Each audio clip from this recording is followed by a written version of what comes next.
India south আফ্রিকার রোমাঞ্চকর final match দিয়ে পর্দা নামল টি-20 বিশ্বকাপের নবম আসরের। এবারের বিশ্বকাপে টাইগার ব্যাটাররা ভালো না করলেও বোলাররা ভালোই ছন্দে ছিল। বিশ্বকাপ মিশন শেষ করে 28 জুন দেশে ফিরেন শান্তর নেতৃত্বে থাকা টাইগার ক্রিকেটাররা।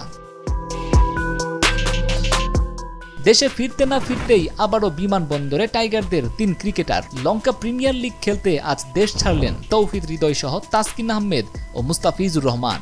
আগামীকাল থেকে মাঠে গড়াবে লঙ্কা প্রিমিয়ার লিগ। এবারের আসরে ডাম্বুলা সিক্সার্সের হয়ে খেলবেন হৃদয় ও মুস্তাফিজ, আর তাসকিন আহমেদকে বল হাতে দেখা যাবে কলম্বো স্ট্রাইকার্সের হয়ে। দেশ ছাড়ার আগে বিমানবন্দরে তাসকিনের সঙ্গে উপস্থিত তার পরিবারের সবাই। টাইগার এই পেসার প্রথমবারের মতো খেলবেন লঙ্কা লিগে, তাই আলাদা করে দোয়া চাইলেন সবার কাছে।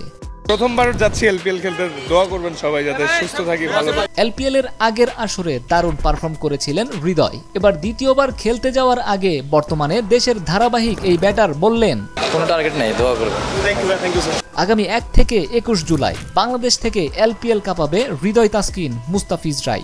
এই নিয়ে এলপিএল আসর বসেছে পঞ্চমবারের মতো, যেখানে 5টি ফ্র্যাঞ্চাইজির অংশগ্রহণে টি-20 ম্যাচ অনুষ্ঠিত হবে।